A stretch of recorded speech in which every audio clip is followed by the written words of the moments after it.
Yeah. That's terrible life. Next day, right, me and my mom are outside washing our cars. And they're like, who's so familiar? Yeah. But they're like investigating this murder in front of my car. The car that I watched. All right. I'm so glad that I get to it. Hello, everybody. We're going to go ahead and get started. We are live on the One Hit Powers Facebook and YouTube. So, let's not say anything instead of making the announcements because we are live. Okay, so we are here to have a conversation at, the Youth Violence Summit on combating gun violence and mass incarceration. So I'm going to ask that our panelists introduce themselves. I'll give a blanket trigger warning for the conversation. In case anyone is not familiar, we're talking about gun violence, or we're talking about death and tragedy. And so just give people trigger warnings, and if you need to take a moment, take a moment. I'm not going to ask anything too personal, so hopefully nobody will cry during this conversation. So we'll start from Senator down to Mr. Garland. You just introduce yourselves and talk about why this issue is so important to you. Well, my name is Sharif Street. I'm a state senator. I'm from Philadelphia. The issue is important to me because I care about the lives of all of us in our community. It is personal to me because I have known a number of people to be killed.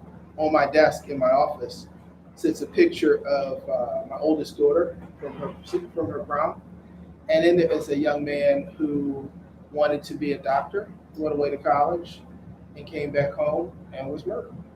Sits on his picture, because it's my daughter's prom picture, still sits on my desk.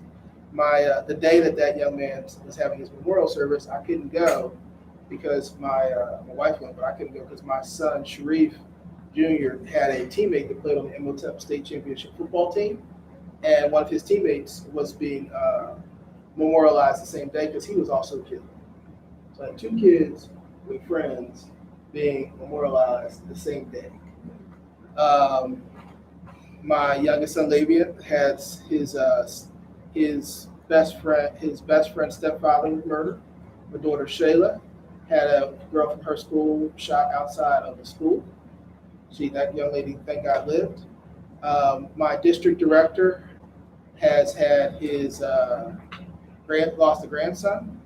One of my constituent services reps on my staff lost a daughter. My special assistant is she in Pittsburgh with me today. Not the one who's here, but another one. Lost a nephew, and on the 4th of July this year, I lost a nephew.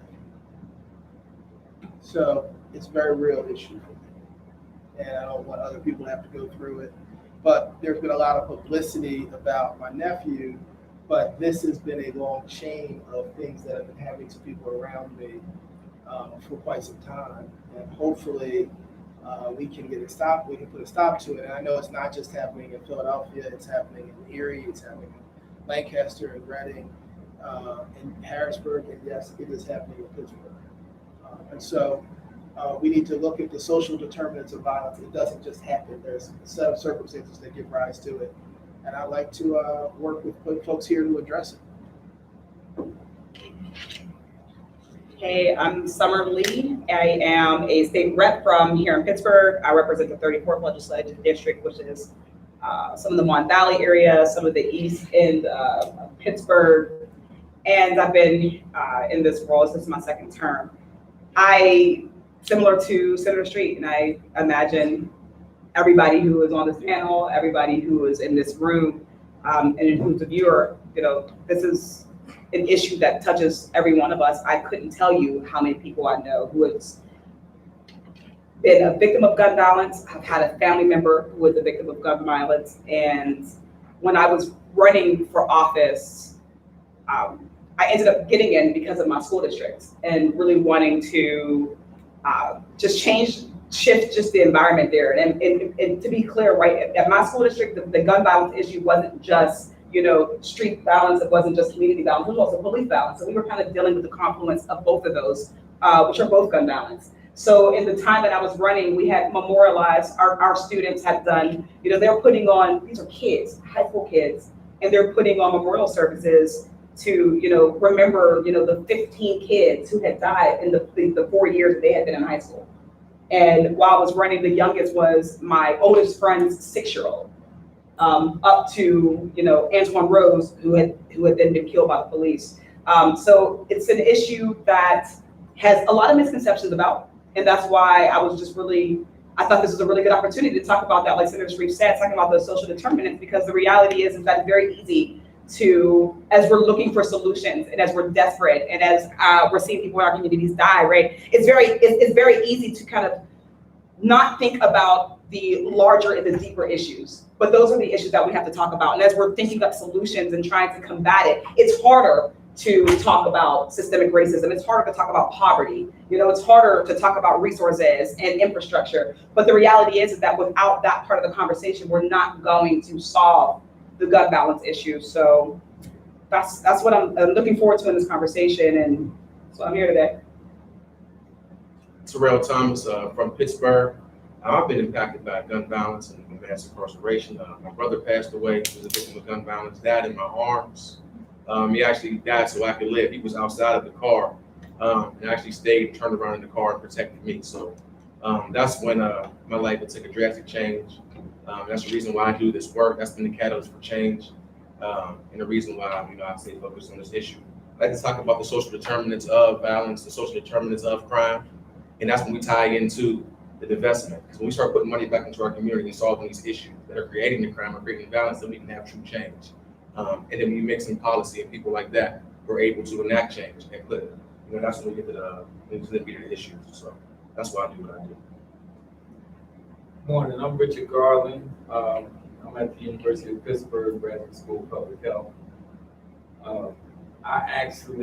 What brought me to this work, I'm from Philadelphia. I'm a former gamer from Philadelphia. The course of my involvement in gangs, drugs, and alcohol, I've spent over 23 and a half years of my life in the penitentiary. But one of my stipulations for parole was I don't return to Philadelphia. That's how I ended up here in Pittsburgh. But one of the things, while I was incarcerated the last time, we always talked about how could we make a change in our community.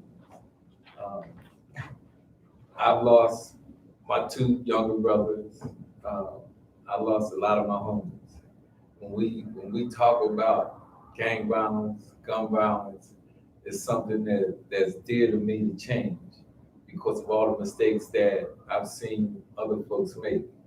I've really been really pushing for working with men and women coming out of the state and federal penitentiaries. We started a program called Reimagine Reentry, where we're working with men and women coming out of the penitentiary, getting them apprenticeship readiness training. We have partners, UPMC, who are now hiring formerly incarcerated folks, Bidwell, that folks that's interested in culinary and horticulture. Those things, construction isn't the only thing that a person can do, but there are opportunities. My whole goal is to change the narrative of when people look at young African-American males. One of the things that I'm embarking on right now is I adopted McKeesport. McKeesport has been one of the county communities in the Mount Valley that's been devastated with homicide rates. And of course, we're talking about young African-American males. And what's really tragic to me is, as me being an employee of the University of Pittsburgh, they look at stats. So when we look at stats, a lot of times they can lull us to sleep. An important stat for me, in the last 2 months, we've had 8 women killed. Right? So when we talk about violence and we look at violence as a disease, we're taking a whole public health approach to really addressing the violence in our community. And it's a shame that it's only or really happening in the urban communities. That's the reason why I don't want to see another young person die. I don't want to see another person shot. And then the most important thing for me is when we talk about mass incarceration.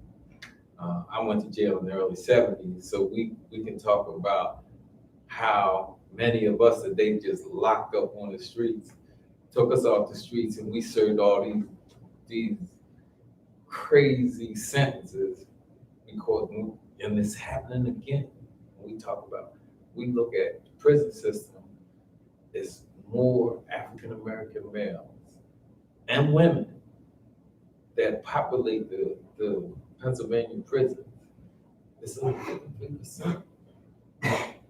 You know, so this is the reason why I do this work, because I don't want to see another child go to jail. I don't want to see another child killed. Thank you so much for that.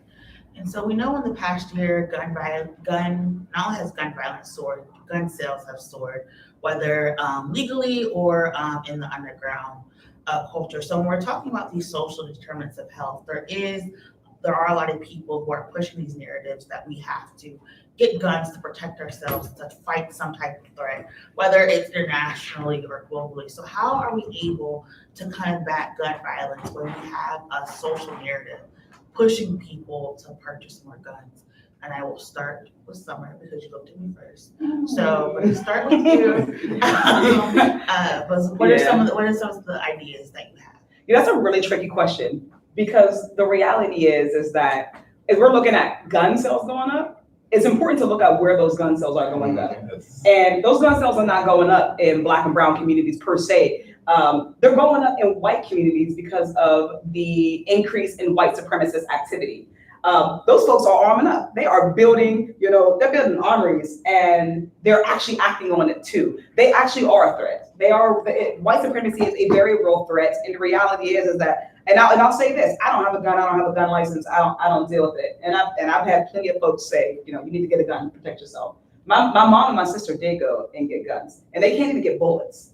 It's not that they can't get bullets because street cats from the Mon Valley are taking them up. So that's a real thing, right? We have to talk about perceived threats, and we have to talk about real ones. When we're talking about violence in poor communities, because that's what this is, right? We need to identify it. Black and brown people are not more prone to criminality.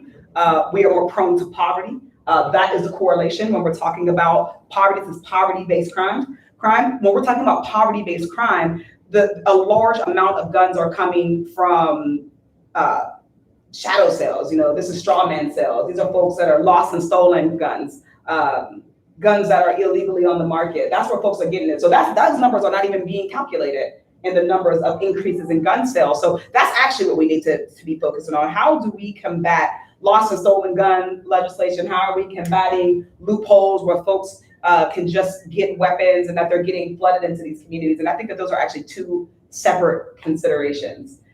There are obviously legislative fixes for what do we do when people, because the guns aren't actually lost and stolen. Mostly, they're guns that someone stole to somebody who didn't need to have one or shouldn't have had one. And then they're saying that it's lost or that it's stolen. And then we have no way of tracking that until that gun has now been used in the commission of a crime. So those are things that we can absolutely be focusing on, which I think is a separate question from the legal sale of guns, which before I give real opinion on that, I'm gonna let's see what the fellows have to say about that one, because you set me up.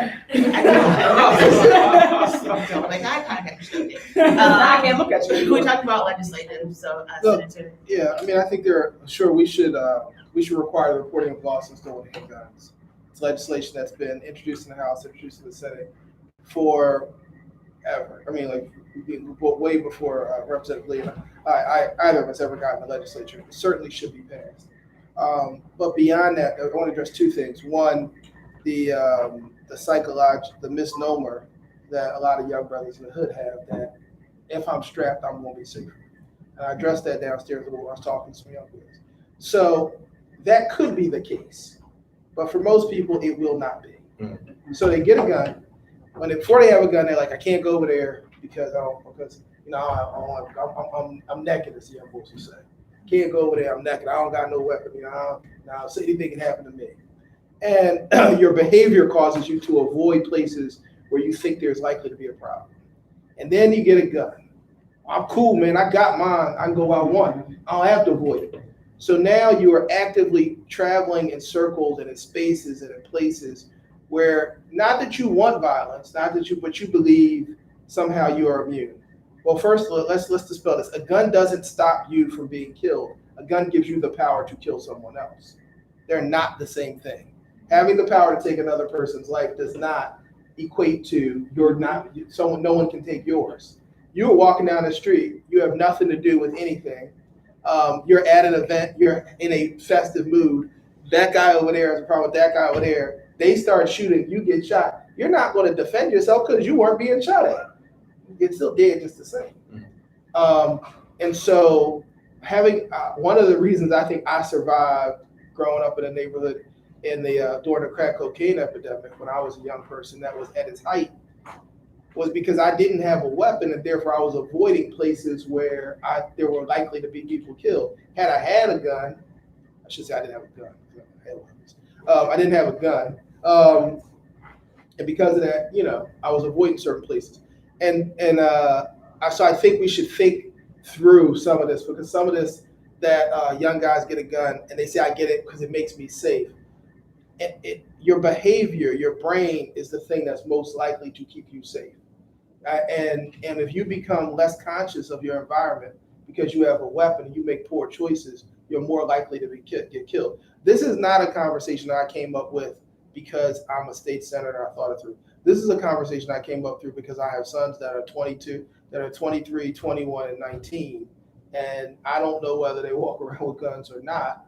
But when I was having those conversations, I needed them to understand this, so I was not burying one of my children. And that's a reality. So those are the kind of conversations I was having with them as a father. And there are things all of us should think about. So that's sort of on an individual basis. And then on a systemic basis, yes, Pennsylvania is a source state for guns, not only here, but for all the states around us, like New York and New Jersey, Ohio, even people from West Virginia come to Pennsylvania to get guns because it's easy to get a gun here from West Virginia. So we always say, where are they coming from? They're coming from here. You can go, maybe not, you can't walk. There are stores in North Philadelphia where you can buy massive amounts of automatic weapons, but people have cars. You drive out to right outside of Harrisburg, which is an hour and a half. There are people you can go buy. I had a staff person call after the shooting where the guy had an AR-15 and held up and shot 5 police officers in my district in 2019.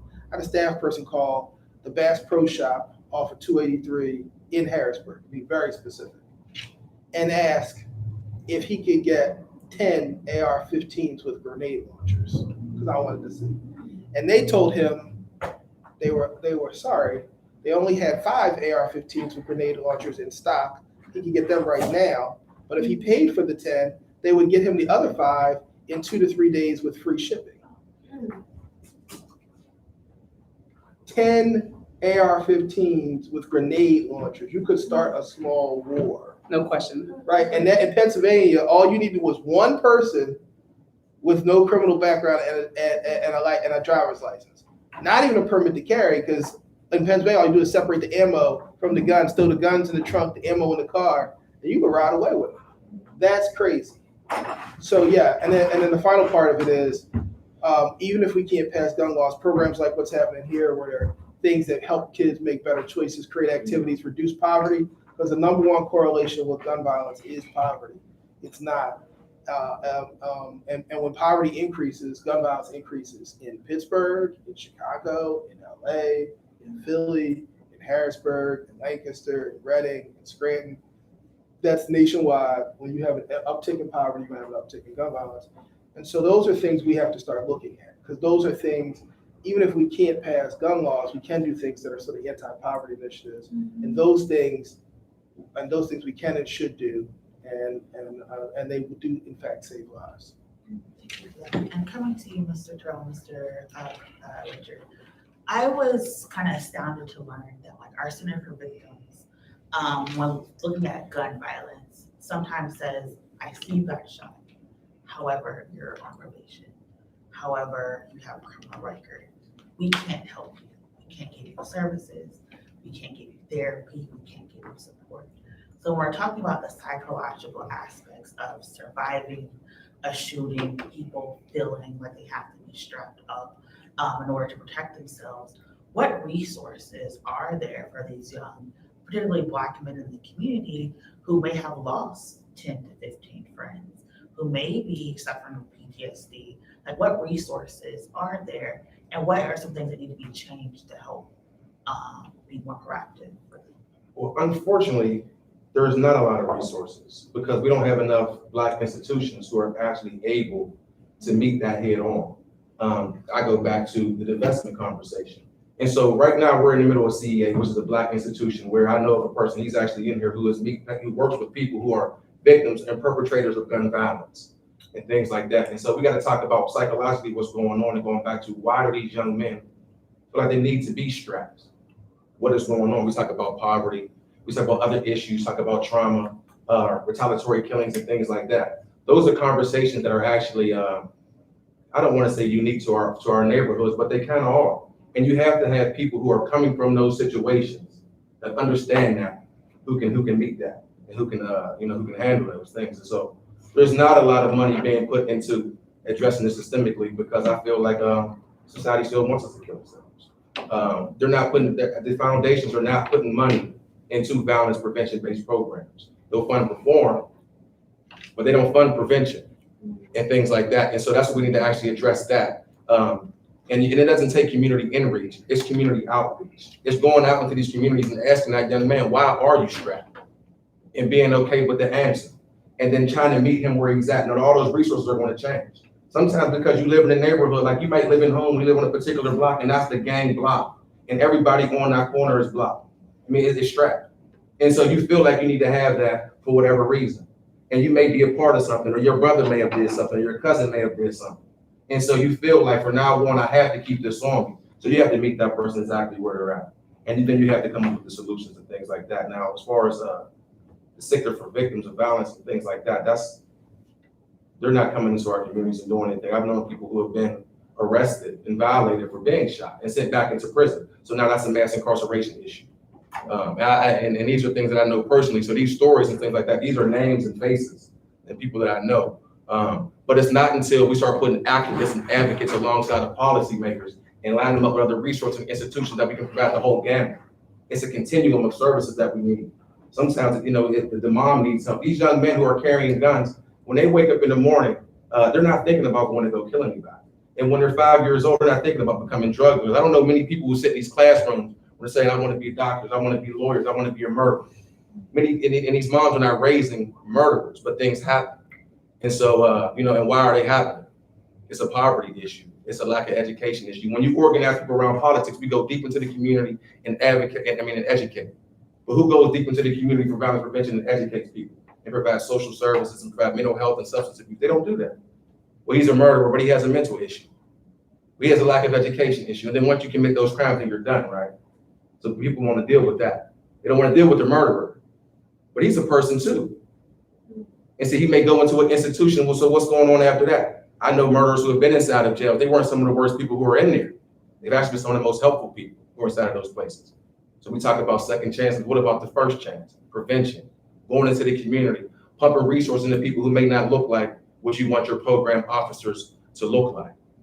But we say you want to have a person that's what are these phrases? No conversations about us without us. We want people who are directly impacted by the issue to solve the problem. That's okay when you deal with other issues and other communities and other demographics. They fight for them. So if it's whatever it may be, not to single anything out, when we're dealing with these hardcore issues, they're not giving gang members $100,000 to do anti-gang work. They're not giving in millions of dollars, but those other areas, even 100,000 is really not enough. You can't solve a systemic issue with $100,000. But they still won't give that guy a grant for that because he was a gang member. They won't give him enough services, true capacity building, so his organization could grow because he's a thug. But aren't you trying to save kids who look like what? And so, I really don't get it. I started off doing youth development, violence prevention, workforce development, CDCs, advocacy and policy work, criminal justice, all this different type of thing to really get back to saving kids. And there's more money in the problem than it is into the solution. It's just sad, sad, sad. So while we have these people's ears, and while we're able, at us 5 in these rooms, there's so much we can do together by letting them know this is not going to work. Because all of our jobs, all in separate, we're really not doing all we can do together. It takes a real marriage of all of these things to be able to save a life. Wow. So I'm gonna say something that's really probably controversial, and some of Lee alluded to it a little bit. When we talk about white supremacy, and we talk about how much the gun sales went up when President Obama was in office. We don't realize how much white supremacy is really adding to this issue. They are the amount of guns that they are getting, and who are they against? Who are they getting this? Who are they really getting guns for? Because they, at some point, they've been bold. Look at what happened at the White House. Look how bold that was. That's something that nobody never even expected that was going to happen. Maybe. But it's I was expecting that. Yeah, but look what was the majority of folks that was there? Listen, our kids are not. People don't think that some of our kids are educated to what's happening around the world. They are. They see this. I think our children are a lot more progressive than a lot of people really think. Of course, some of the folks are getting involved in the violence. They got guns. I can tell you the easiest thing for me to get in the hood is a gun. I can get a gun quicker in the hood than I could get a job. Yeah, you can get a job. Absolutely. So and as I talked earlier about the prison system is ballooning in Pennsylvania. Who are being arrested? Young African American males. We can look at even young women are being arrested. I alluded when I talked about 8 women being killed in the last 2 months. That's something that we should be raising hell about. Excuse me. But these are things that need to be addressed. What Terrell was saying is right on point. Everybody that said what they said on this panel, we really have to start really focusing on, we ain't really the problem. We part of the solution when we talk about the work that we're doing. And it's important that we folks start gravitating to the work and working together. I think that's the most important thing that we can do. Our kids are they are constantly looking at us. Who are the so-called leaders or the leaders of this community? At the state and federal level, we got to hold each other accountable for this. And that's the only way that we're going to change a lot of the things. And support, and most important, support organizations like this and other organizations that's embedded in the urban communities that are doing the work to save our children, to make a way for a better future. I want to one other thing your brother mentioned about people not recognizing there's a myth of duality that exists in our community, that you're either one of the good guys or the bad guys, and that there isn't, and that the reality is that within families, within communities, and sometimes an individual can be, sometimes a good guy, sometimes a bad guy, sometimes need victim services, and sometimes be the perpetrator. That's real. The VOCA's dollars, the victims office of advocate services, those dollars were controlled by a victims advocate up until recently, who literally told me that she did not believe a person could be both a victim and sometimes a perpetrator. She literally said that, and her office was responsible for dispensing the victims' dollars. She refused to go to any funerals, any services for victim advocates now. Look, and this is where we have to be unapologetic about representing our community. I talked to some of my progressive allies in the Senate and explained to them I had this challenge, and they told me that, she did a lot of other stuff that was positive, and that they're sorry, I should get over it because they're going to support her. She was going to get confirmed. And in my case, I then talked to Republicans who had their own issues with her that were separate from mine, and got enough votes and defeated her. She was the only Wolf cabinet appointee that was not reconfirmed. And for me, it was important to send a message that if you do not stand to the governor, to my colleagues and everyone else, that it is not okay to overlook our issues or to subordinate them to other people's issues. Now, we should address everyone's issues, but we're not going to subordinate our issues and say, well, this person's doing other stuff, so we don't really care. They don't really care about people dying in your community. That's cool. And I say it wasn't.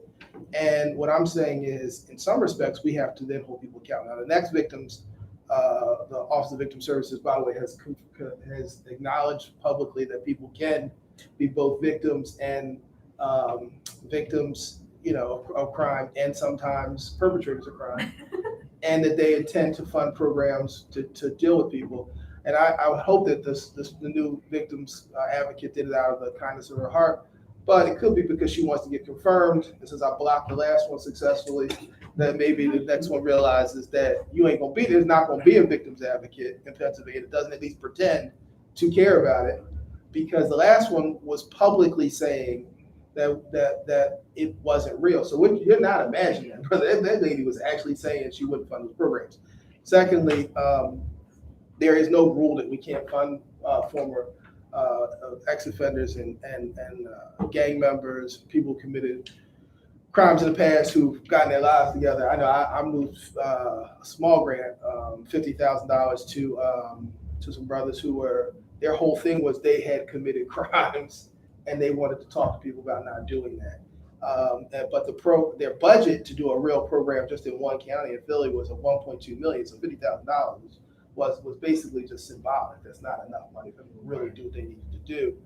But certainly those are the kind of programs we need to be funding. Those are the kind of trusted messengers who can go into the communities and reach people. And I think you're right. You're right. From a public policy standpoint, at the state and federal level, we have to advance and we have to make sure that we can get those dollars in hands that people will make a difference. And my final point is, I was deeply offended when we were talking about crime and violence, and I was talking about getting brothers who had walked the streets, been in problems, funded, and I was told, well, Sharif, if you want us to deal with anti-violence funding, we're going to give money to Temple University, and Temple University will then hire people who are academically qualified to talk to people in the community, as opposed to actually going to people in the community to walk. Now, look, Temple University is physically in the middle of North Philadelphia, but it is not populated by people from North Philadelphia. That was like the most, and there's It's not the same North Philly as 10 years ago. It's not the same North Philly, but even still, Temple has never been 10 years ago, 10 years from now. It is not the same. It's not the same thing to give a community grassroots group money and to give a major university. That's like saying, we're going to figure out how to solve the problem of gun violence. We're going to, I know you work for Pitt, we're going to give the University of Pittsburgh money. They'll figure it out. It doesn't quite work that way. And I think we have to make sure that the money gets where it's supposed to be. Absolutely. And hold everybody accountable too. Like the foundations hold us accountable and make sure the spending, we have to make sure they put the money in the right place too. And so, yeah, if you ask me for a mid-year report, what are you doing with the money that you, these philanthropic dollars that you place? Yeah. No, because you might have a good question though. Because I wanted to, there's like a lot of points that I wanted to add to, but I also want to. Go ahead. I mean, because I'll follow up after you. Yeah, I mean, because so the reality is, like, we keep talking and we're kind of like scratching the surface about this idea of this poverty-based crime and talking about resources and where it goes. But even as we're talking about how integral community-based intervention programs are, and how are we assuring that the folks who are actually closest to these issues are the ones who are getting the money, getting the support, getting the grants to do it. But the reality is, this is something that I struggle with, right? Because the people who do this work, they are sold out. Like, they're doing this work from the bottom of their hearts. They're doing it with everything they have. They're dedicating their time, their money. They're missing time with their families to do this work. on our community's behalf. But the reality is that they're still doing triage. They're just doing triage. Yep. And we're still not getting to the root. So as we're talking about where resources really should go, the reality is that program, that intervention program, that nonprofit, that foundation, those are all evidence of government failure. That's all that is. Mhm. For as long as we have nonprofits who are competing with each other to fill these needs, they're all filling needs that should not and could not. It don't have to exist anymore. They could be eradicated if we were talking about what our priorities were at the government, at our different government levels, all government levels, because not just federal or state, but local, school boards. All of those things are supposed to be a part of this continuum. And I always sound like a broken record when I talk about how racism is cyclical. And gun violence, as poverty-based violence, that's a part of that very cycle. Because even down to where Black and brown folks live, those are government policies that we live in the communities we live in. It is no coincidence that we live by environmental hazards that make us sick, which means that if you're sick, you're probably missing school. And we know that if you're missing school, you're getting funneled right into the prison, the plantation system. You're getting funneled right into it. We know that there's a direct correlation between how much school you miss and how likely you are to come in contact with the criminal legal system. We know for a fact that if you live in these areas where you have the air that's polluted, if you or someone from Flint, the kids from Flint are cute today. The kids, the ones who are the youngest, which means that the neurological symptoms from the lab poisoning is irreversible in those kids. They're cute today. But in 20 years, they may be the person who, because of the neurological developmental issues that they have, because of the government poisoning them, will then come in contact with the police. They'll then be the ones who the police said, they were having a psychotic break and we had to shoot them. They're going to be the ones who are going to go directly into the criminal system, and we're not going to think they're cute anymore. We're not going to fund them anymore. But when we're talking about what we could be doing at the state, we got to look at these schools.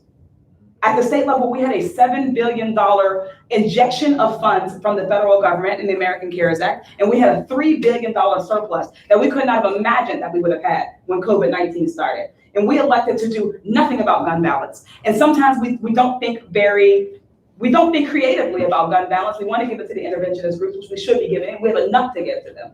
But if we really want to eradicate gun violence, we need to be funding these schools. And not just funding these schools, we need to be passing legislation that ensure that we have culturally representative curriculum and educators in our schools.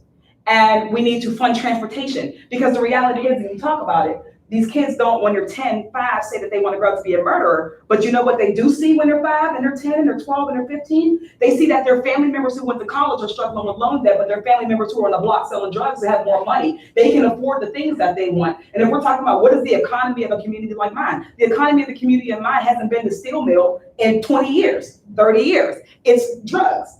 That is an economy when our government won't raise the minimum wage, where we don't have a living wage, where we don't have union representation, where we don't have a robust union and labor movement. Those are the options that some people are facing when their school systems fail them, because we won't fund them, right? So we're really talking about where we need to be putting money and resources in. We know exactly where we can. Homelessness is a gun violence issue. Lack of health care is a gun violence issue.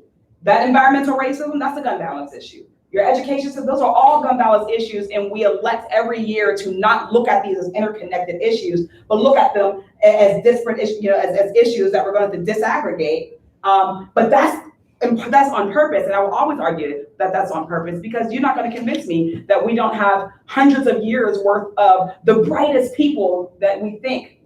We think of these legislators, these senators, these Congress people as the brightest folks. They built a country from scratch. They built democracy, and you're not going to convince me that we're now 400 years into this experiment, and we still don't see the correlation between the lack of resources that we put in the Black and brown communities and the perpetration of all of this crime and this senseless murder and all of these. It's on purpose. So we have to address it for what it is. And until we're addressing it for what it is, we don't know what to ask of Senator Street. We don't know what to ask of me. We don't know what to ask of the other legislators who once a year control billions and billions of dollars. And not just billions of dollars, but also jobs, because who's getting appointed to this or that. They control, like Senator Street said, whether that money's going to go to Temple or is it going to go to Brother Garland. Those are the things that we need to know what to ask for. So when people tell us that, well, you're talking about that, you're not really thinking about solutions. No, we are thinking about solutions. But we have to think about it from the root and not just the branch. No, of course, Senator Streets, we've been talking about this for 50 years. This conversation we have today. And, I agree with you. But, racism and white supremacy is so embedded in traditional institutions and structural. So let's just say, based on what you said, we do give the school $1 billion. And they still teach, Christian I said give the school money and implement a culturally representative curriculum and education system. That's why I said those things at the same time. The era I came up in, the community was the school. This building right here is a school. If you look at the curriculum that we're teaching our children, it's everything that we're talking about. But what we got to recognize, Senator Street, is you still have people that's in control of the resources, right? That's the fact. And when you look at communities like this here, they divested out of communities like this here. They divested to the point where, the communities become, so poverty stricken. And then the next thing you know is then gentrification. Then they send in developers. Right now, the University of Pittsburgh, in our community, and they replicated the very things that grassroots groups doing in our community. When they came to our community, they said that they would. They limited all the resources they can bring to this community. So they're supporting development. You got developers in this community. They try to do $450 million, homes in this community. Heighten the market rate, then they uprooting, and we talked about this some years ago, Richard, uprooting poor people, sending them out to the Mon Valley, a place like that, and then all this is prime development and prime land for other folks. So until we deal with those type, structural type issues. No, you're exactly right. I mean, and a lot of that's what I was just saying before you came in. So in many respects, for me, I come here because it's the mirror image of where I'm from. University of Pittsburgh, uprooting people, Temple University, uprooting people. Literally in the General Assembly, they're both called state related, and their funding is linked by in formula. Every time we give Pitt more money, we give Temple more money, we give Penn State linked, but they are literally linked. And the way they conduct themselves is linked. And so you brought up they wanted to shift the community-based funding for programs to Pitt. They wanted to shift it in Philly to Temple. The WIC program is a great example of that. North WIC has been run for years by community-based groups. Now they moved it to Temple University. All over the state, they are moving the WIC programs to major institutions, hospitals, universities, away from community-based groups. That when they were dispensing the products, were also dispensing a lot of wisdom, and the wisdom gets lost in that process. You're right. So that's systemic. The second part of it is you are right. The people who control those institutions, in many cases, make decisions that they either don't care about what the impact on our communities, or intentionally know will harm poor communities and black and brown communities tend to be disproportionately poor because of a whole set of systemic things that I won't repeat. Representative Lee already explained. But what I will say is this: a few things, and this is where we have to just be blunt. Those of us who are put in positions of power have to, at some point, be prepared to fight on those issues. First thing I did when I got elected to the Senate, to send a message that I was serious about. I got in a fight about a chancellor of the Pennsylvania system of higher education, who wanted to close Cheney University, even though literally 11 out of 14 schools are losing money. He just wanted to close the black one. I was like, really? And he said, well, Cheney has the third worst losses. I was like, well, the third worst losses? Why they first to get closed? They should be third. Third. He's third, right? So I said, well, so anyway, long story short, because I can tell a long story. He said that he did not see any way to turn Cheney around, and that he thought, and in his professional opinion, he didn't think he could do anything other than close Cheney in appropriations hearings, on the record. And I said, I sincerely believe you. I believe that you don't see any way to turn Cheney around, and you are saying you don't see any reason that you can fix it. He said, are we in agreement with that? He said, yes. I said, I believe you should be terminated and you should resign immediately.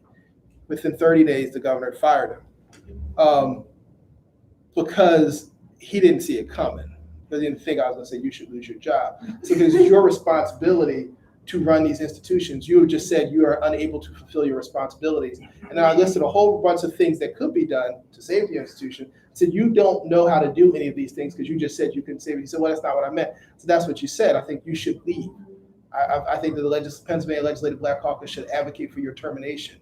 That's happened in the Senate. In the Senate, I was one or two people. By the time it got to the House, all of them were trying to call for his resignation, and he was gone. The next chancellor did not talk about closing that institution.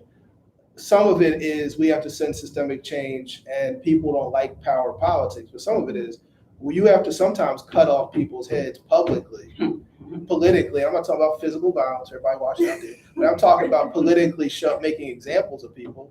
And knew that. I made an example of the victims advocate. She said she did not believe that there were people who were both victims of gun violence and perpetrators of gun violence. She didn't believe that that the duality existed. I believed it didn't. She said she wouldn't do anything. In that case, we're Republicans. We defeated her confirmation over the governor's objections.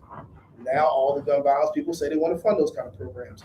These people control resources. We cannot sit in positions and not be willing to fight them.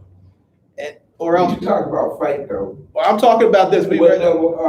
I'm talking about I got 2 high-level officials fired from their jobs because they didn't want to put money where it's supposed to be in the community. And I made it very clear. So when I meet with them, if you come in talking about you're not going to do that, I will take your job, and the only thing you can do about it is either do what you need to do in the community or take mine first, right? And I think most of these people aren't that courageous that they're prepared to go to war with somebody talking about taking their job, right? And so what I'm saying to you is that part of that, though, to be real, we elect folks. Those folks have to be prepared to fight for what we believe in. And guess what? Half of the victory is people up there don't want to have a fight, and once they realize they got to fight with you, then you can negotiate. So I agree. We can't continue. And I'll tell you, and I was one other thing. On the stop and go issue, which is an issue of mostly unique to Philadelphia. We had these takeout beer delis that were selling all this alcohol in our communities, and it had been going on so long. And I had a person from the liquor control board tell me there was nothing they could do about it. They couldn't make any changes. And he said, have some patience and time. We'll deal with it. And I said, I want you to understand something. We've been through this discussion before. And he says, yeah, I know. I said, no, I don't think you know what I'm talking about. I said, there have been these exchanges have happened, and I've been doing this.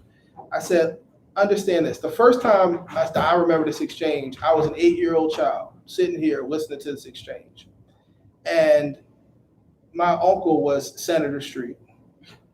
He is now an 80-year-old man, retired. I grew up, went to law school, became a lawyer, practiced law for 20 years, got elected to the Senate. I'm sitting here talking to you, and you're telling us we got to wait a little bit longer.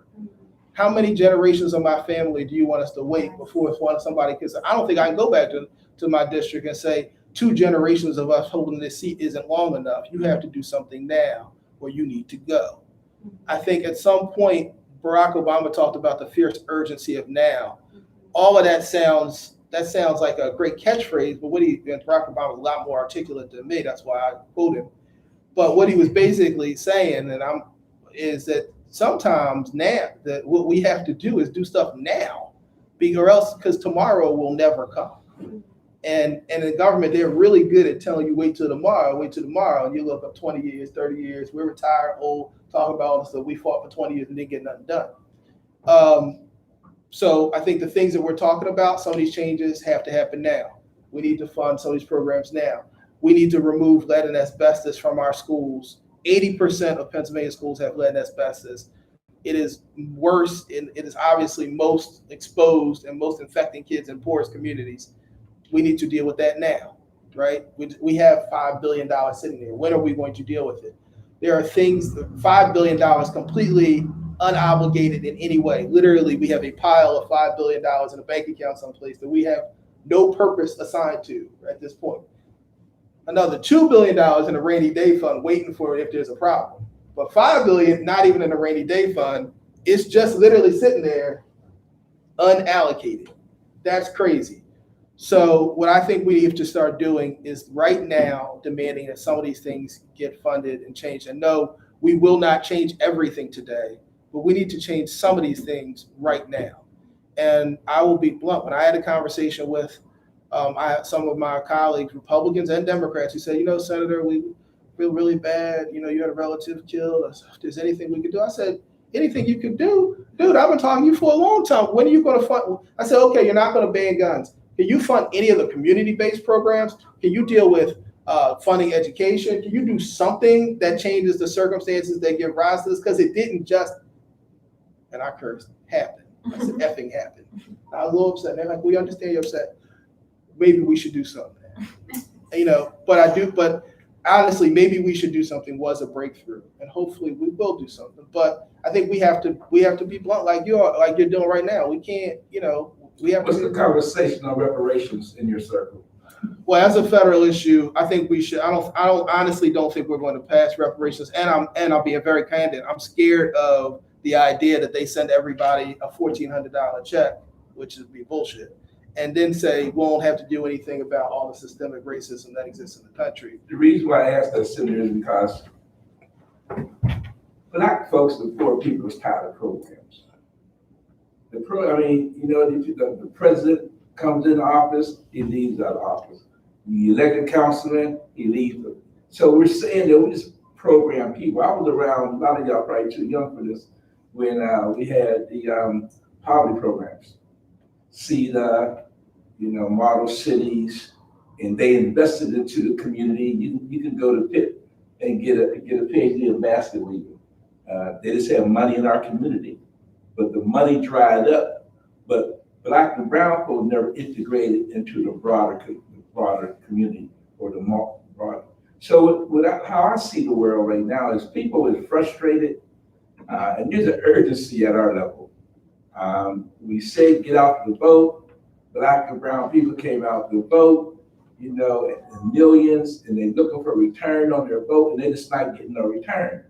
And then when we see what's going on in DC and in Harrisburg, in terms of how the Republicans is dominating, the narrative, and nothing's coming through. So at this level, the skill of the needed is so great. I mean, a lot of us is waiting and having patience with that conversation you're saying, but at the community level, you still see, the need. Kids are dying in the street. Kids not going to school. You look at concentrated poverty. Young kids is dying. Women is dying. So while we're having this here conversation, the urgency, the need is so great. That's kind of at our level how we're looking at it right now. Agreed. And the only thing I would say is this: when I say programs, I know people always hear, we're gonna give money to Pitt, they're gonna create something, we're gonna give money to Temple, we're gonna create with the government. What I'm saying is the people who are doing the work on the ground need to get the resources so you're not struggling. I know too many people who literally, while they were in the process of trying to save their community, were losing their home. Right? They were going into foreclosure because they were trying to save their community but can't pay their mortgage. And I lived in a house where my daddy was an activist before he got elected, and my mom is looking at my dad. I know your dad real well. Yeah, listen to this. So I lived in a house where my dad was being an activist with a law degree, fighting for the community, and our electricity was turned off because he didn't have no money. Right? We were in the house. We had no gas. We're cooking on a kerosene heater, and my mom was like, Negro,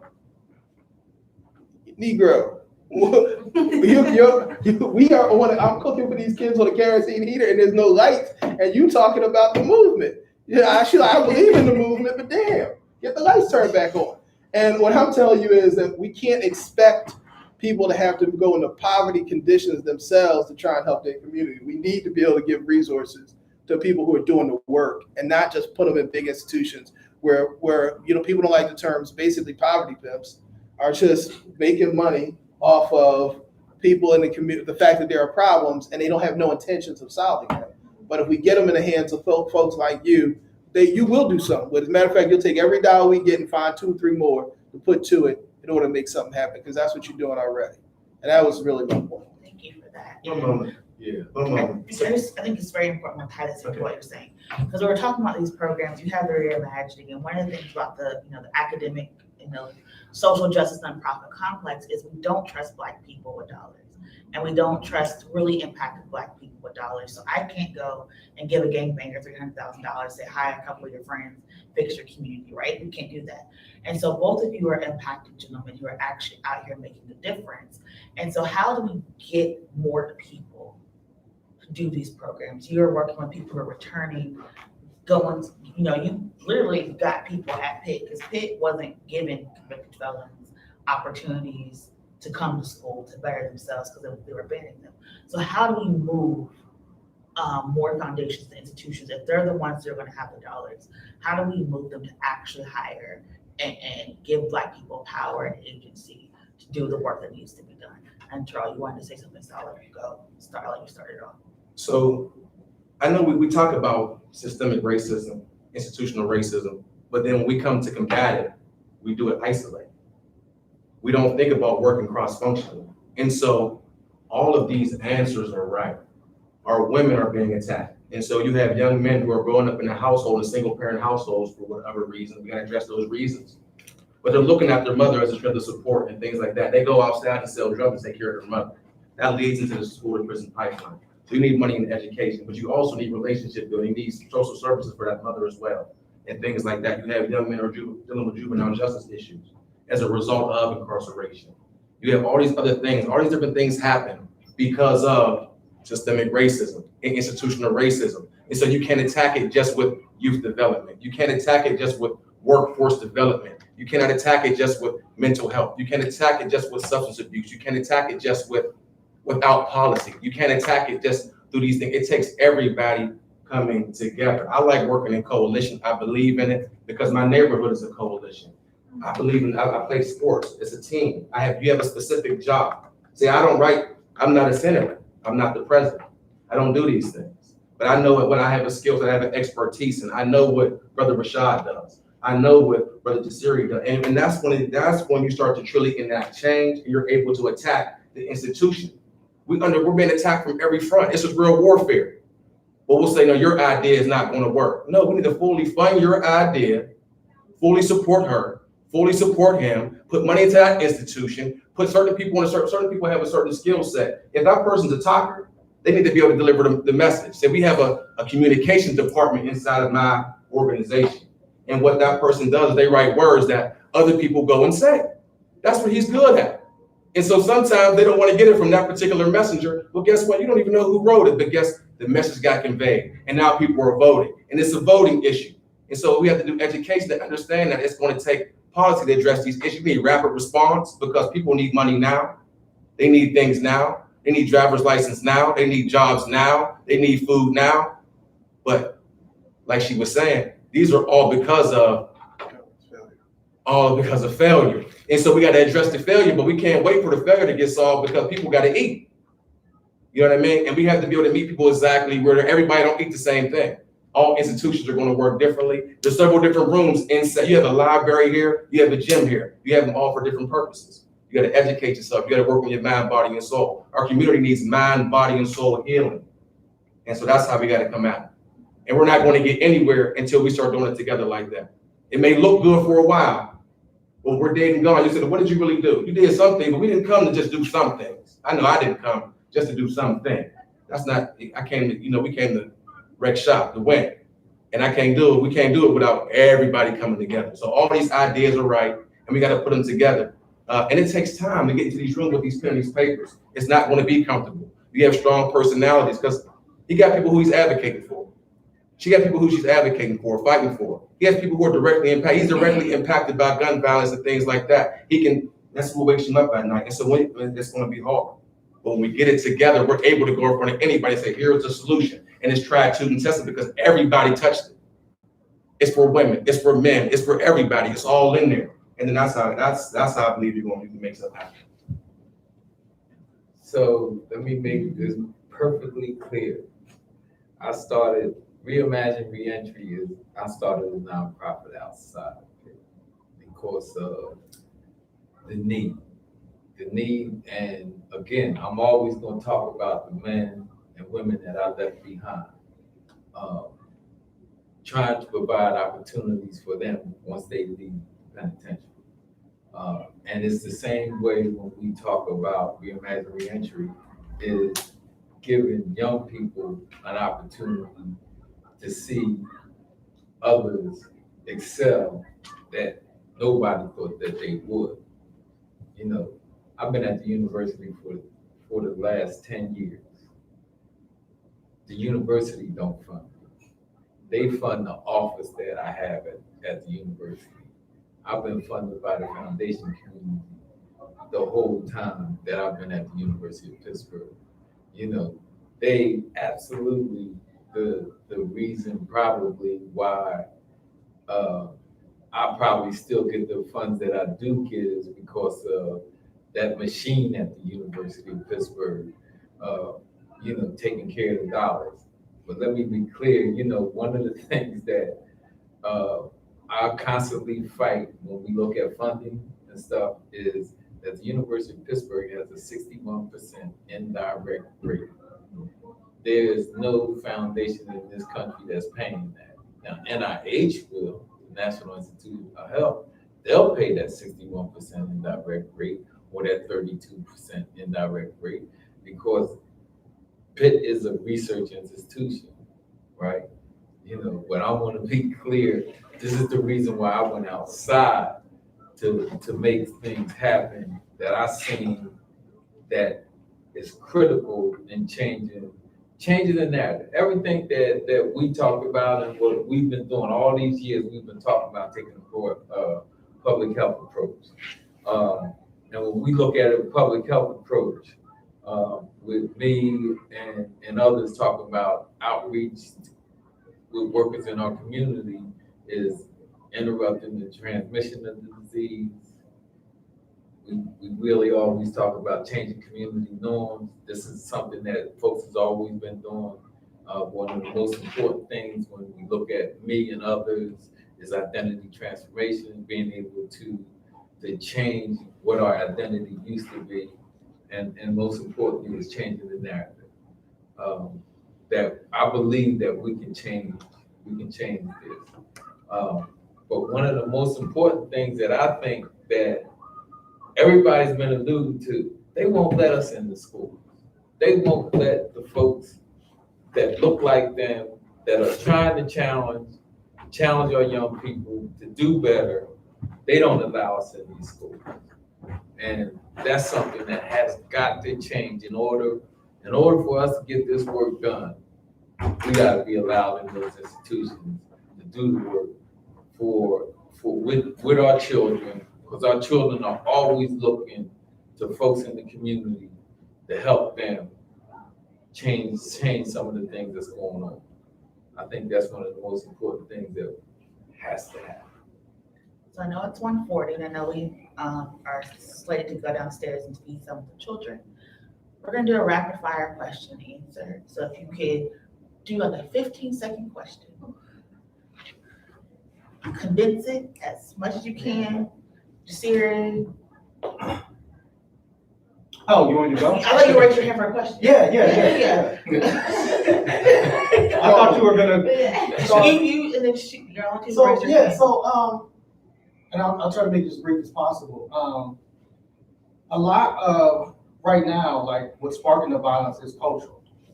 You know what I'm saying? If you're watching what's happening, people are going on YouTube, creating videos about different communities, Instagram, all of their social media, and a lot of times when we talk about solutions to the violence, you know, as an organization, we do art and culture. A lot of times, like the art and culture component of it is left out of the solutions in terms of dealing with the violence. You know what I'm saying? And so I'm curious as to one, if you all were seeing kind of the cultural piece that's happening with the violence right now, and you know, have you thought about or considered, you know, cultural responses to the violence that's happening right now? So for me, yes. I've spent a lot of time thinking, talking about it. It has been suggested to me that there is a cultural dispute that started on Instagram that resulted in a crossfire that killed my nephew. So I've been thinking about it a lot. Absolutely. Yes, I believe we need to have a component and figure in addressing the challenge. That is one of my things that I do with the gunshot, where I go see the gunshot wound victim. That's the first thing. That's my first piece, is looking at, what's going on social media, that compose it. But it's only a couple of us, we need more, to be able to address that issue, because that's the way we get down to find out really what's going on, So my question is, you guys have put out so many recommendations right now, right? Invest in prevention programs, put the community out, like community members who are most affected should be the ones leading. Invest in schools and education. The role coalitions have in this, the importance of forming coalitions. Do you have any examples of successful models anywhere in the country that are doing any of this well that you want to uplift right now? White communities, So be more specific.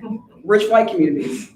Those are communities where they are resourced, where they have autonomy, where they have agency, where they get the attention that they need, where they have self-governance, where they are not over-policed, where they have an economy that is thriving, and you don't see gun rates, right? You don't see that. These are also the same people who go into schools, as Jasiri is going to say, and they see themselves reflected in their curriculum every day, so that they know that they have a culture, right? They know that they have a history, they know they have a tradition, and they fall back on that tradition and that history, right?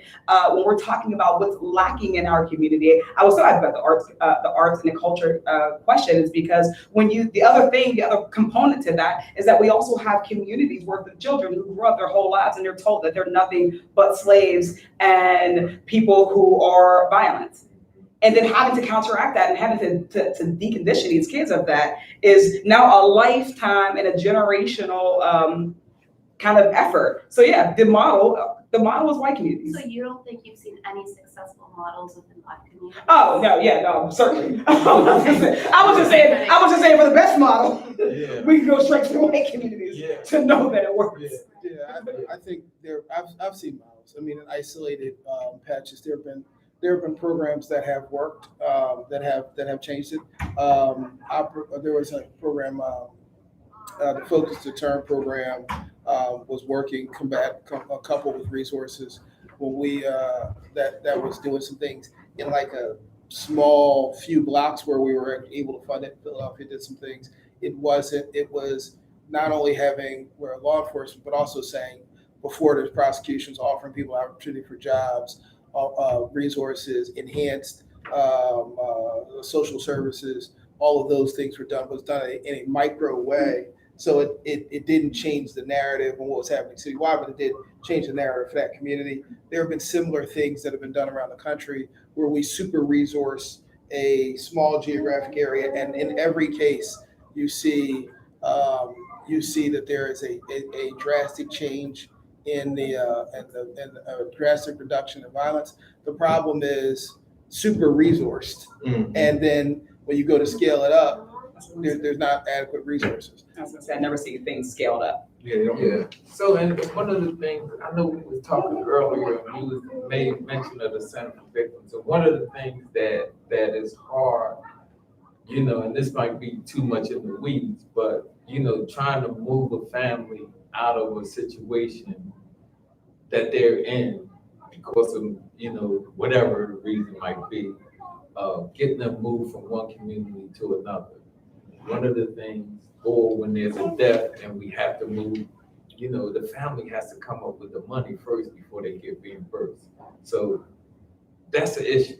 That's the issue because many families don't even have money to bury somebody that has been killed. You're absolutely right. I know. We need to address that, in some way. And as I said, that might be too far in the weeds, but this is something that we come up against, on a daily basis when somebody is killed, and the family don't have the reserves or the money to actually bury them. But then we need to get them out of that community so that nothing future happens. And I actually have one more specific example of something where it is a very small part of North Philadelphia called a North 10 community. It's 10 to call because a friend of mine, Chase Lenfest, whose father, Jerry Lenfest, was one of the richest people in Pennsylvania. Jerry Lenfest gave his children each hundreds of millions of dollars. Chase is worth $500 million. His father also encouraged them to seek out philanthropic stuff. Most of them, Chase decided he wanted to adopt a neighborhood. So he picked a small geographic area and decided he was going to address under-resourced issues. And he was able to make a significant impact in most of the social determinants, in part because unlike when Representative Lee and I said we're going to put resources in something, we introduced a bill, call somebody, start arguing about money. He is a man who was worth $500 million. And so there was a kid coming on the thing and he wanted to go to college and done something well, and he just paid for him to go to college. And then there were like 10 other kids there who said, hey, we're in the program. If we do that, can we go to college too? And he said, sure, why not? Yeah, and then I said to him, Chase, you serious? He said, no, it's true. It's just a few $100,000. It's not a big deal. And then they said, well, we don't have a place to have activities. And he built a state-of-the-art 4-story community building that was basically a skyscraper. I said, Chase, it's only about $5 or $6 million. And he said, well, the interest on my rule of thumb is I don't want to spend more than the interest on my money is a year. And I said, well, I can make about $100 million in interest a year. So it's not really a big deal. It's only a few dollars. And so, yeah, he made significant. Then there was a building where they were doing prostitution and sexual violence out of. And there were several buildings on that block where there were problems. And we were trying to deal with it with law enforcement through foreclosure and all those problems, putting liens on it and having law enforcement. And Chase said, well, why are it taking you so long to deal with all this? I said, Chase, it's very complicated. When we shut down this building, they moved to that building. He bought the block. And then he told the community, and then they asked what he's going to do with it. He says, I don't really have anything I want to do with it. What do you all want to do with it? And he let people in the neighborhood have a meeting to determine what they want to do with the block. So if you have unlimited money, which is why I keep talking about money, and you can just start doing things, yeah, you can transform a community. He transformed a small community. He adopted a few blocks. And every time they had a problem, he just spent obscene amounts of money. He did make a difference in that neighborhood. I mean, we had prostitution stuff jumping from vacant house to vacant house. The guys were doing it. One day they looked up, he bought the whole block, including an old hotel, and then told private people to put a fence around it, and then told the neighbors, who were just regular, most black and brown people in the community, well, we should have a meeting and figure out what we're going to do with this now that we own the block, right? And but he was a guy who was just charitably motivated. He had super amounts of money, and he decided his job was going to be get up in the morning to figure out how to change the lives of these people in like a 6 or 7 block area. And it shows it is working. That neighborhood is changing quickly. And he picked one of the worst, most concentrated areas of poverty in the city because he wanted to show that if we really spend resources, we can do things. Now, like I said, it's not just the resources he's spending, it's also how quickly. What I learned from it is it wasn't so much that he spent more money than the city or we were going to spend the government. It was that it was how quick he could respond. People said to him, there's a problem on the block. As a government, it would have taken us 1.5 years to get that block, even if we wanted to condemn it. He bought the block in like 2 days. He bought it in like 48 hours. He went to every slumlord that owned something on that lot and said, I want to buy your property. The guy's like, he's like, how much for it? He's like, I don't know, asshole. That's $200,000. Probably worth $50. He's like, okay. He just bought them all. And they were just like, and he had all the deeds. And he owned everything. So, and he was trying to make a point. It's not that eccentric. He wanted to show that it isn't, and because he told me, and I've known him for a long time. He said, I want to make a point that the people in this community are just as good as everyone else. And if you give them the resources, and he said that rich white people have. That's his words, not mine. He is a rich white person. So basically, you agree with what I said. Yeah, I agree with that. But he gave us specific. In longer than 15 seconds, he believes in what I said.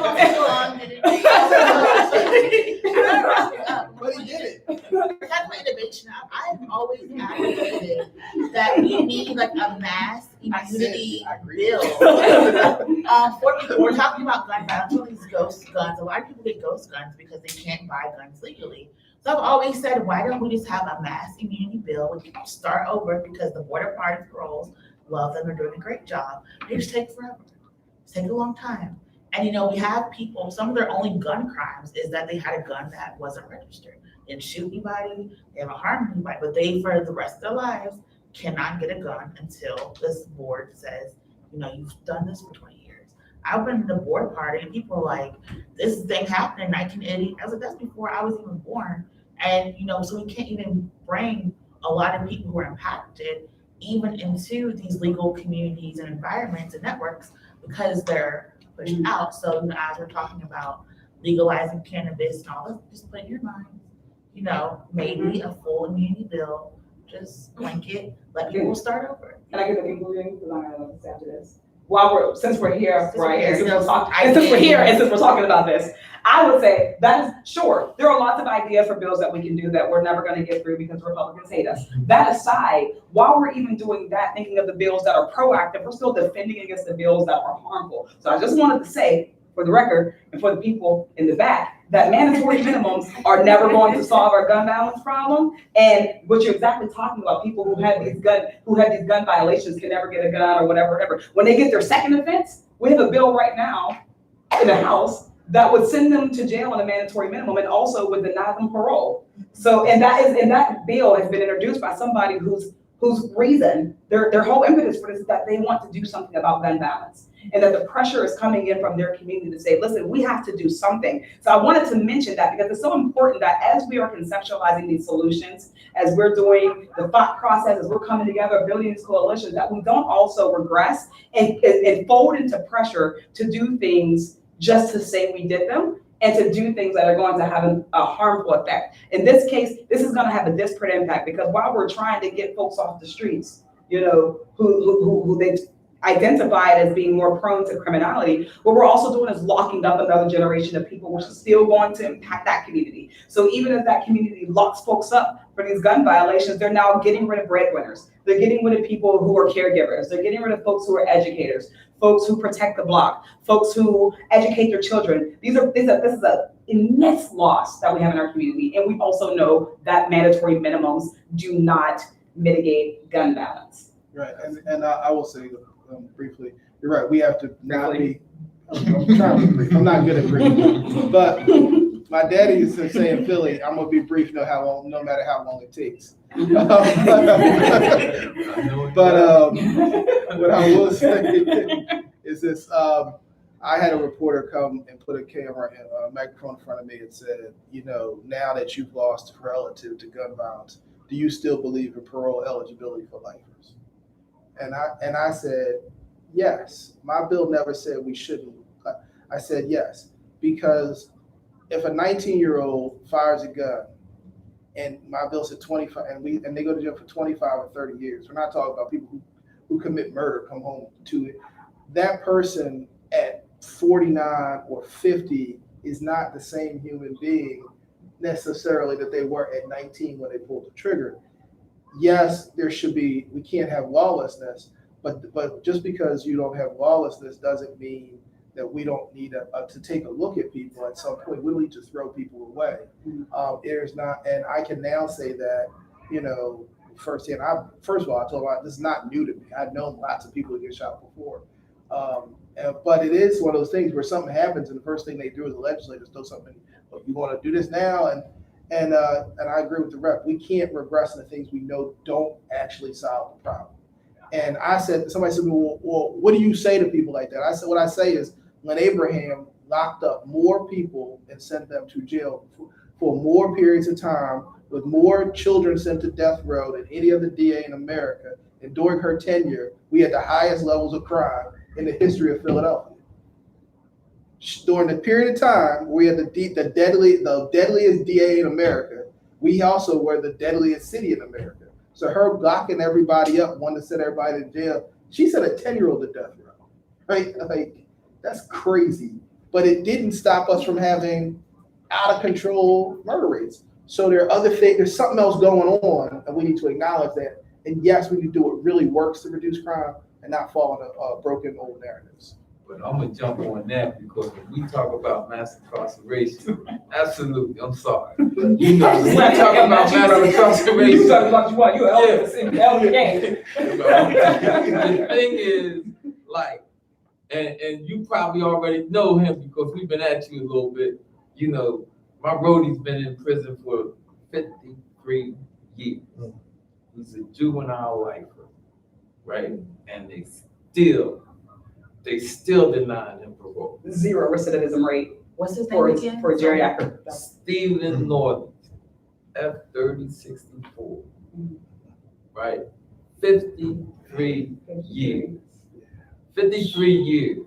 And many of the men that are right with me, there are some that I really don't even really know that we are helping them with their commutation. I can tell you,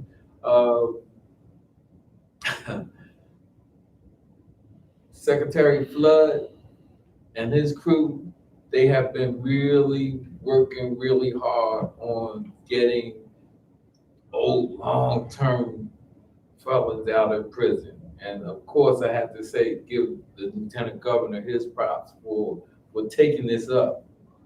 You know, because before him, it's been 20 years before somebody, a lifer even got released on parole. So we really need to do something about when we talk about mass incarceration. 53 years, what good is he? You know, I agree with one of the things that the rep was pointing out about not falling into old narratives. I was in the streets and I had a grieving relative say to me, you know what, maybe if in Pennsylvania life meant like natural life, these kids will be shooting up the neighborhood. We should do that. And I said, ma'am, that wouldn't work. Why would you say that, Senator? I said, because we already got that right now. yeah. And she was like, and she literally looked at me. I said, we already have that right now. And it didn't save your relative. A 15-year-old is not thinking about the implications of what life means. Right. Or that in 45, the difference between 25 years and 45 years, it doesn't mean anything to it. If you're talking about a period of time that's longer than I've existed on this planet, it no longer means anything. The difference between 25 years and 100 years to a person who's only ever existed for 19 years, it's Also, their brains haven't developed enough to conceptualize that. They're not thinking about it. Yeah. To a person who's Also- gone to a poor school district, a person who's suffering from substance abuse issues, a person that's coming from a poor household, a person that's coming from all these other precursors to violence and crime, who's been told he was nothing, and who's been showed who can be cast aside, who wasn't supported, who wasn't believed in. And so when you can pull a trigger on another person, know that you see less of yourself, even at that point. It's hard to go out and commit a homicide if you're a loving and caring and an empathetic individual. These are not the conditions that most of these people are now coming out of, that most of us, the condition that I come out of. That's not what it is. Because at 5 years old, you don't wake up and say, I want to go and have 2 and 3 bodies. They want to be police officers. They want to be firefighters. They want to be legislators. They want to own institutions. In society, white supremacy, institutional racism, and all these other things allow people to get placed inside of a box to where it's easier to get a gun than it is to get a job. There is no corner stores for you to get a job, but there's crack on your corner. And now you have put yourself on a one-way ticket to mass incarceration, to being a victim of violence or being a perpetrator of violence. We got to put stores on the corners. We got to put schools on the corners. We got to support the families. We got to do all these type of things to where now you have true options and decisions, like she was saying in these other communities. And I agree. And when you talk about support services, if you help get a person off of drugs, so that you're going to rewind this, person's 5 years old, mother strung out, and now this child grows up without any parenting. Father's in jail the whole time. Releasing the father. People say, well, how is all of this actually dealing with crime? Releasing the father so he's now present and he can have a role, giving a mother the supportive services there so she can actually be the mother means that 5-year-old child doesn't. And I'm gonna just leave this. I was walking down the street and I had a young boy stop me and he says, yo, hey, you know what? When they get to the point where they have all these shooters, say, you know, hey, you know what's up? It's y'all job as senators and politicians and stuff to stop, he said, MFers from shooting people. At the point where they shooters and they got the gun, ain't much y'all can do about it. Police, maybe some of us in the neighborhood, we could do. It's your job to stop creating to stop the system that keeps creating the next shooter. And it was God did not use proper language, but it was some deep stuff. He said, it's not your job to stop the guy with the gun from shooting. It's your job to stop the system that keeps creating the next shooter. I know over time, I just have one more question. And it was really around, and really, what Terrell just dropped really sparked it because, inside of all of that he talked about is actually there's a system where people make money off of all of that. There's a system where there's a lot of investment that comes into this community, but it's around policing. It's around stop shotter or where the gun is technology that, studies have shown don't even work. But all of this, the Pittsburgh police are buying robots. And so there's been this movement around defunding the police. We have a coalition called Reimagining Public Safety. When we went into it, police don't stop crime. Like they come afterward, you know what I'm saying? Police, a lot of times the way police our communities don't make us safe. And so at some point, and I'm asking you, Senator Street, specifically because I believe I know where, I know Summer. I know what you see, because it seems like a lot of particularly establishment Democrats, because this is the narrative, right? The narrative is the violence is going up right now because people are talking about defunding the police, which is absolute bullshit. Right, because the violence is going up here in Pittsburgh, where we have put $50 million into police over the last 5 years and increased police funding every year, and yet violence is still going up. And so people like myself and people in the community are saying, we need to take this money that goes into police, and I think with public safety in Allegheny County, it's like 30 cents of every dollar goes into policing. We need to take that money that goes hundreds of millions of dollars that go into communities like this for policing and actually put it into the resources that you talked about, right? Because we have those hundreds of millions of dollars that Chase has, but it goes to police our communities. It goes into this technology, but it doesn't go into improving our schools. It doesn't go into cultural outlets. It doesn't go into actually building up the economic infrastructure of a community like this. All it does is go into policing. So what do you think about this? And I know, and I'm saying this, understanding that this is political, but you talked about fighting for something, because like you said, we've done the more police. We've done the mandatory minutes. We've done it. It ain't work. What we haven't done is like what Chase did in that community is properly resource Black and brown communities, right? And now the last thing, I'll say two things. One, I'm originally from Chicago. Chicago has the most police per capita than any city in America. If more police made us say it would be the safest city, it's one of the most violent, right? Pittsburgh right now, we have twice as many police officers as a similar sized city, and still our murder rates are going up. So I just wanted to know, what is your thinking or take around this movement where people are saying, of course, the word defund the police is controversial, but I really don't care about that. But about really bringing these resources into our communities instead of just shoving more police and more technology, facial recognition that's also, racist, institutionally racist in its position into our communities. Well, first, I'm not. I'm sorry, man. I'm just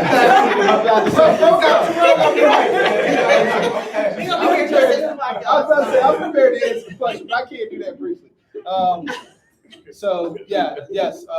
The first thing is communities are under-resourced, right? And we need to resource our communities, period. I also reject the narrative that the reason that our communities are under-resourced is because we're putting money in the public safety or anything else. We're under-resourced because we made decisions to make them under-resourced. Right now, we have $5 billion. We could resource our communities. Secondly, how we spend money on public safety is as important as how much money we spend on public safety. And I think that I'll address this way, because there is a dichotomy in our community of what in language, but not necessarily in mission. I had a young lady come into my office and said, "I'm for defund the police, Senator. You need to be for defund the police." She's very passionate. She said, "It would take anybody but a fool wouldn't agree we shouldn't advance defund the police. Why are you not?" Why?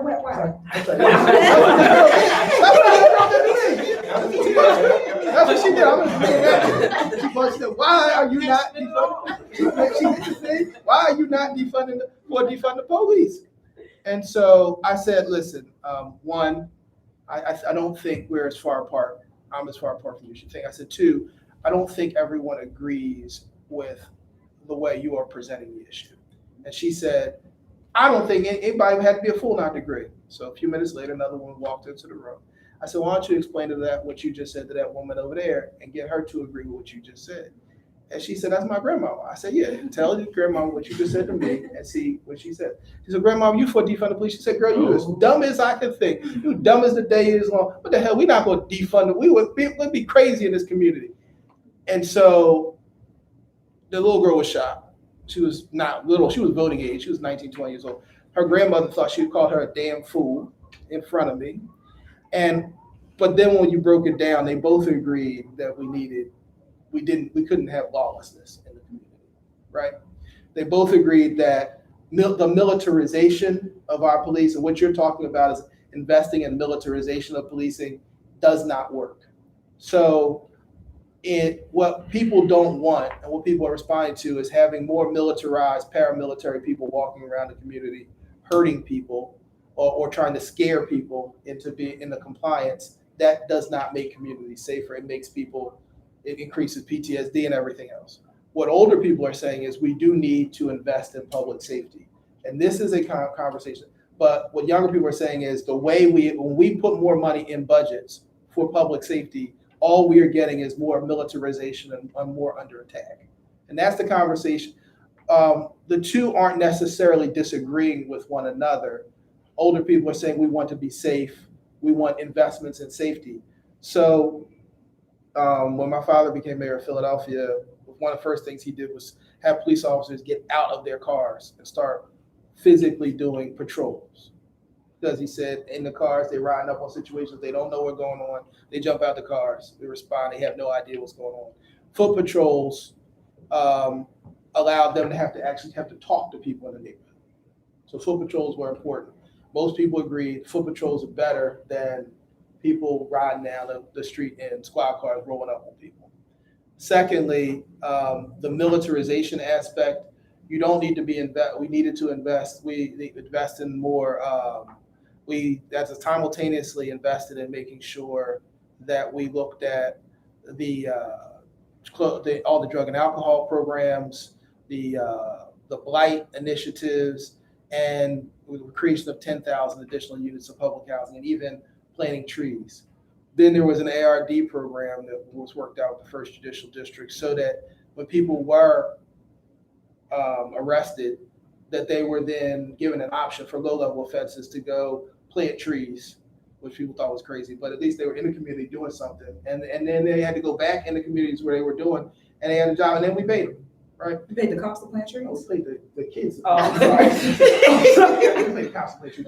What I'm saying, when we talked about the overall initiative, there were two initiatives that happened at one time. There's an NTI initiative, Neighborhood Transformation Initiative, and there was the Safe Streets. What I'm saying is you had to do them in tandem.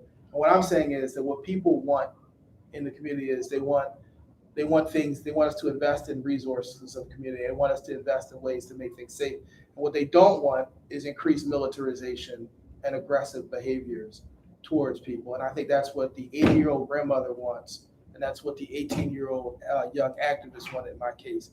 So ultimately, our communities are under-resourced, and ultimately they need more resources. What older people hear when they say defund the police is take away public safety resources when we're in trouble. What younger people mean is stop attacking us because that's not making anything safer. Can I ask a rhetorical question real quick? Sure. Because I feel like we're having a cyclical conversation. It's going in a circle, but we all started by each four of us saying something about the social determinants of crime. Right. But that's also the answer. How many cops in prisons do we need if we have addressed the social determinants of crime? And I think that is the answer. That's what you could have said to the 80-year-old. How many cops do we need if we've addressed the social determinants of crime? Because that's how you address public safety. Public safety does not begin or end with police. It begins and ends with education and arts and food and hospitals and transportation and infrastructures and jobs. And that's what we were all. But we also, the safest communities are not the communities that have the most police. the communities that have the most resources. But Right. one of the part of Most well-resourced communities don't even have a police. They don't have police. Police, They don't have police like that. and how do you get there? Right, that's the question. And part of the conversation is that the 80-year-old is saying, today, I'm scared to go to the grocery store. 100%, yeah. And you're not going to instantly, Senator, have my community fully resourced tomorrow. So we talk about, sort of a drawdown. How do you get there? Is the Right. conversation. And part of it is the language around it. And I know a lot of young people said, who cares about the language? I said, obviously you do, because that's why you keep using the language you do. And so does everyone else. We have to, and if we're going to move forward, we have to figure out a way to have a conversation where everyone in the community, we can start before we go fight with other people, because there are other people who don't care about none of what we're talking about. We have to start by figuring out language to get us all on the same page, where the 80-year-old grandma and her granddaughter can both be for something that works, particularly when it's language that's standing more in the way of our advancing what we need to do and dividing us than it is actual substance. It'd be different if the grandma and the granddaughter legitimately just wanted different things for their neighborhood, but they were about to have almost fight. Well, the granddaughter was about to get assaulted by her grandma. She wasn't going to hit her grandma. Grandma was about to hit her because of language. And so that was really a conversation with me about getting language. Agreed, Representative Lee's right. If we can properly resource communities, ultimately you don't need as much money for public safety, advancing and military. But what I can say is, and we can definitively say, because there are some red lines we should draw, I don't know anybody that believes rolling tanks into communities actually is making us safer.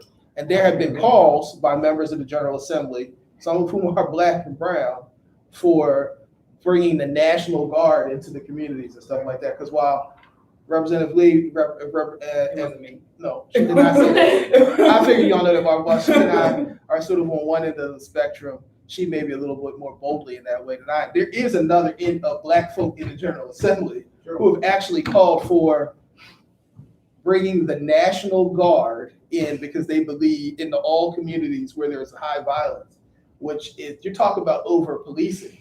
I mean, they wanted to bring tanks in. And if you think it can happen, after Walter Wallace and George Floyd in Philadelphia, they started rolling tanks into the fringes of the community. We pushed it off and they didn't happen. National Guard had rolled into Missouri, and every place they rolled into, it does not work out well. What we need are culturally sensitive people helping to deal with the immediate situations. I had a cop, I was walking down the street one time, literally, towards my house in my neighborhood, and he stopped me dressed like I'm dressed now. And he stopped me and said, "Where are you going?" And I said, "Why are you asking?" And he said, "Just answer the question. I'm a officer, blah, blah, blah." And I said to him, he was a young rookie cop. And I said, "Listen, first of all, you don't know what you're doing." He says, "You want to watch your mouth." So I showed him my badge. He said, "Oh, okay, sorry." I said, "All right, so now we've established now we've established a power structure here, that you are not the fucking charge." I said it like that. I said, Privilege. I'm privileged. He's not the senator.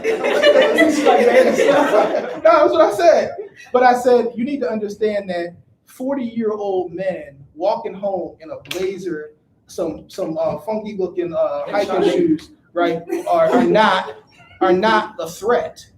There's nothing about me walking over down the street in a blazer and some shoes that says you should be questioning me. You're not doing anything to make your job easier or make people safer. I said, I'm not going to call your supervisor and all that. That's not what it's about. But you are going to stand here and get lectured by me, or I will do that. You will have a job issue. And my point was, I needed this guy to understand that none of that makes us safer. But someone else should have been explaining that before he had the badge and the gun standing there, other than me. Because how many people is he harassing? I said, secondly, part of your job is you need people in this neighborhood to trust you, to work with you in case something does happen, so they will call you. They're not calling you if you've harassed them 20 or 30 times. I said, and I'm not saying that there's nobody here committing crime, but you obviously have no intuition as to how things are supposed to work, right? There is nothing about me, a fat middle-aged guy walking down the street in a suit jacket that says you need to stop and ask me where I'm going. You don't need to be saying nothing to me other than have a nice day, sir. How are you? Right? What's going on? have a real conversation. And so after we had that, yes, I had the privilege of being a senator and a greater privilege of being the son of the former mayor. And everyone knows I'm also an attorney. So You owe us reparations. right. So the guy, so yeah, the cop, obviously I would not recommend you tell the cop, you know, who fuck's in charge. That's not Pulling out badges right. and stuff. But the reality is I needed him That's what to, I need. I needed him, hold on, I needed him to understand, but I needed him to understand that, but on the flip side, it wouldn't have done any good because that guy wouldn't lose his job for me to call supervisor, have him yelled at, have him be a more angry person walking around the street who's going to take out his experience from me on the next guy. So I chose that moment to have a teachable moment, lecture this one cop, and hopefully he will be a better officer. But that kind of cultural sensitivity, that kind of training should happen for all of them going into the job, right? And if we did that, they would be a little bit better. These are baby steps, but important ones, because it's not a baby step if you're walking down the street and you're harassed and all of a sudden you're in the back of a squad car and maybe takes you 48 hours before they release you and then you lost your job. Because I know people that happened to.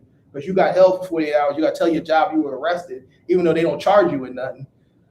All of a sudden now you lost your job and you ruined a 40-year-old man's life because now he's got to explain to his wife about how, or his girlfriend, or his kids, or his baby mom, or his mother, or his uncle why he doesn't have a job because he got arrested walking down the street and he wasn't doing anything.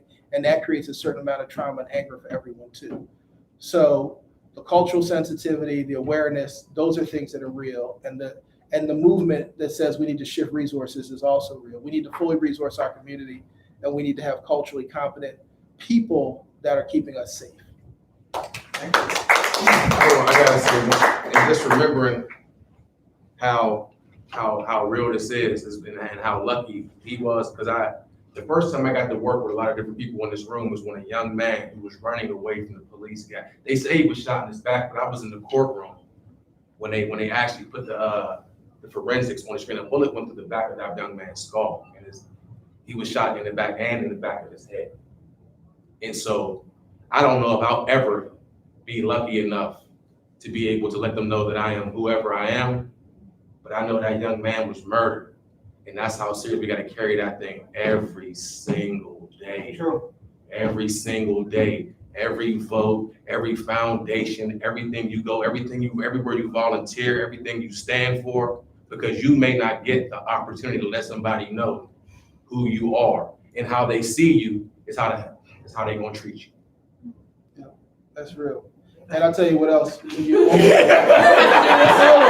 to do this. No, one thing that's real. No, something's real for you, for them, and for him. But listen, this brother and I, right? He's got a little gray in his beard now. You got a much better chance. No, we got a much better chance of having.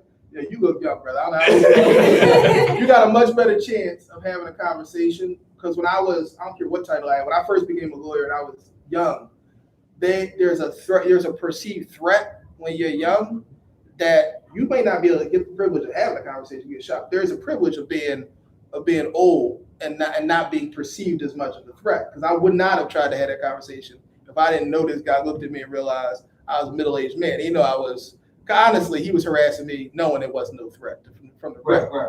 But what I do think is, for our young brothers, you're right. You could be a senator as a young brother. You start talking, they'll put a bullet in before you can finish the conversation. Yeah. Part of the privilege was, you talked about all my other privileges. He looked at me and knew I was middle-aged. He wasn't that scared. Right. So you're right. We have to make sure that our communities are safe for our young brothers and sisters, period. All right, I want to thank our esteemed panelists. And like I said at the very beginning of the hour, we understand The hour. That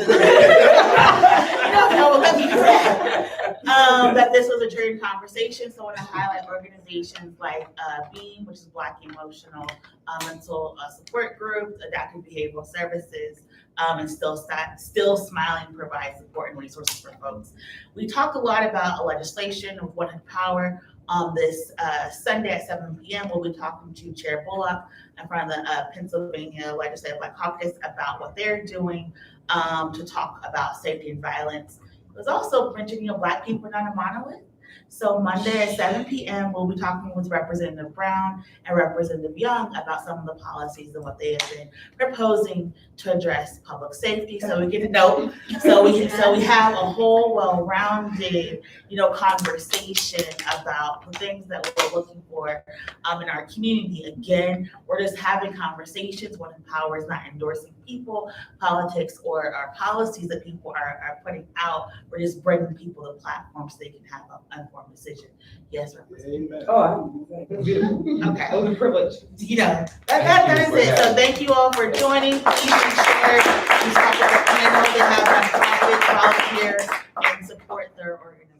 Organizing, I will say, we did not have drug dealers or current active shooters here at this conversation. But there's also people who need to be talked with as well. So if you're having more conversations, make sure you're also talking to them as well. So, let me end the live stream. It's not ended yet, so we're gonna end